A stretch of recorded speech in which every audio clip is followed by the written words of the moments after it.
More economic bad news. Hey, everybody, everything new under the sun here. It's from cbc.ca. It's about Canada.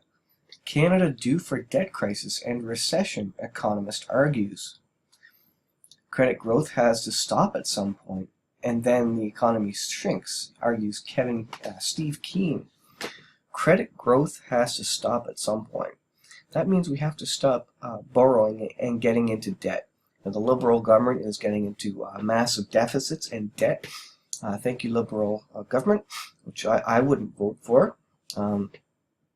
I wish it would be nice if we all got a haircut and really tightened our belts and attempt to live frugally. One day we'll be forced, probably one day soon we'll be forced to live very frugally, and we'll just go back to zero, and we'll have very little money, and we'll have to live on next to nothing, and that will force us to get our finances in order countrywide and personally, and I think that will be good for everybody. It'll be hard for sure, but it's not honest to live off credit forever, and that's what each individual citizen is doing, and that's what the government of Canada is doing. In fact, again, the citizens voted in the Liberal government for one reason, because they will start spending money. They will start increasing the debt bubble, and it sounds good because, well, we're gonna give you free handouts. We're gonna pay for social things. We're gonna do all this great stuff and spur the economy to make more money and increase jobs just by printing money out of thin air. But that's not good in the long run, and I'm starting to realize that it takes a little bit of pain here to get back in order, but people don't want pain. They want the government to spend money. They want the government to print money out of thin air because it looks like it is out of thin air. But eventually it's going to be on our children's backs who have to pay the debt of the country if the country doesn't just completely collapse.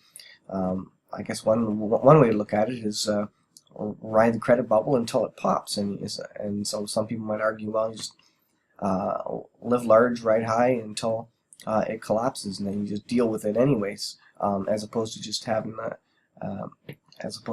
getting a haircut now and dealing with it. And some people think that way.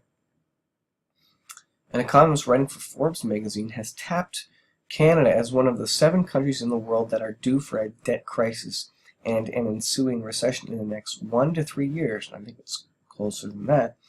The trigger will be too much credit, and that's what we're saying. It's a credit bubble, with companies and individuals discouraged from borrowing because their debt is too high, and banks then balk at lending, said Steve Keen, head of the School of Economics, Politics and History at Kingston University, London. Canada's debt-to-income ratio sets new high at 165%. Ottawa forecasts almost $30 billion deficit. So more debt, more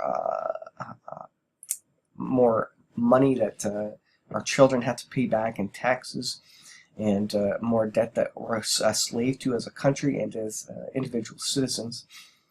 A critic of conventional economics, he argues that economists failed to anticipate the global financial crisis of 2008 because they ignored the phenomenon of banks lending too much money. I don't think they ignored it. I think they thought, it was good times. Everybody was good. All the citizens were voting in politicians that would go along with the increase in the debt bubble and the credit bubble. That's what we voted for. That's everybody wants free money, so why not vote for the guy who's going to promise you a whole bunch of stuff, right?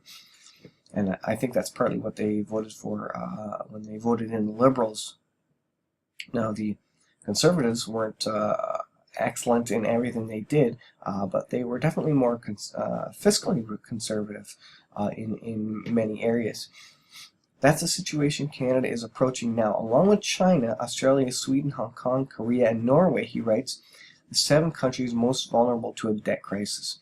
And we were certainly shielded in 2008, generally from the 2008 crisis. And I think we were maybe shielded because there was a bit of a hand of blessing on it, because the Stephen Harper government, was overtly and loudly supportive of Israel.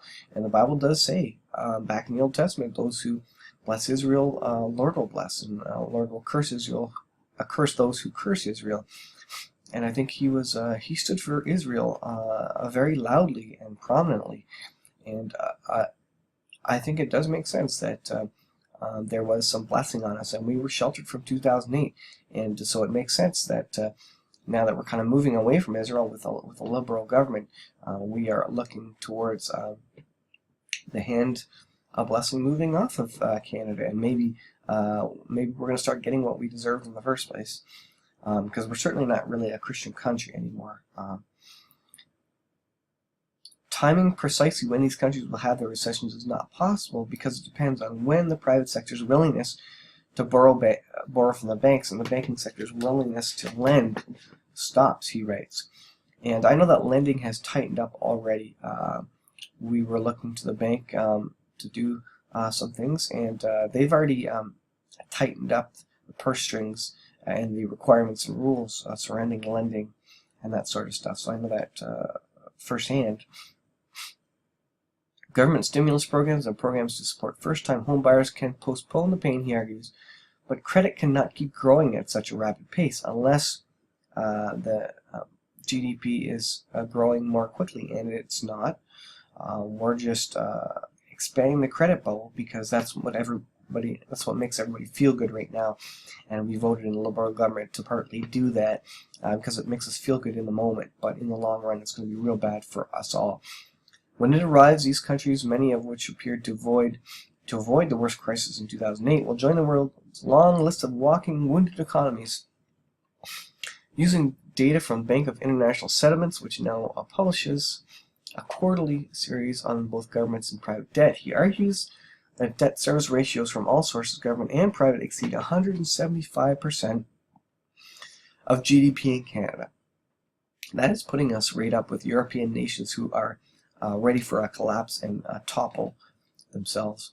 The other warning signs he sees in all 7 countries are private debt that exceeds 1.5 times gross domestic product and rapidly growing debt over a period of about 5 years. Meanwhile, GDP growth is stalled, as in China, slower than normal levels. In Canada, a provincial government debt has mounted in recent years, while the federal government just released a budget that expands the deficit, that's the Liberal government, and will result in more debt at a federal level. Again, we just voted in the new Liberal government, Justin Trudeau, and they will be greatly expanding our debt. A lot of people are on board with that. But in the end, this is not good. This is going to lead to some hard times ahead. And I think it's short-sightedness. And I'm the last person to go for fiscal responsibility. It's hard for me to save any sort of money. I like to spend it. But I recognize that, man, if we don't curb spending, it's going to hit harder later on. While other countries, especially in Europe, have higher debt ratios, they are already mired in a downturn that has been resistant to both central bank policy and government stimulus. And so what they're doing in Europe is not helping. The stimulus and the money printing, it's not bettering their economies, it's not allowing their economies to move ahead. And that's what we're going to see in Canada, too. And so they're going to start moving to more drastic measures like negative interest rates. And that's going to move us into a cashless society, as the Bible speaks about. Keane argued the U.S. did not recover from the 2008 crisis until GDP growth began to outstrip credit growth. Of the 7 countries who single out, he sees Hong Kong as the most vulnerable. Now, the U.S. is buoyed because people are moving to the safe haven of the U.S. dollar, but I don't think that's a long-term thing.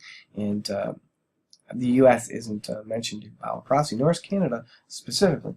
So that could mean that they're much weakened when those events start to occur in the wars in the Middle East.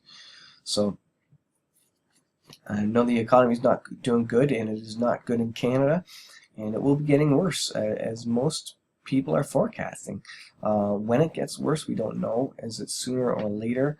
We don't know. But there's hard times coming, and the Canadian people have voted to push off the hard times a little while, to set them back a little while, and print some money out of thin air to make things look good.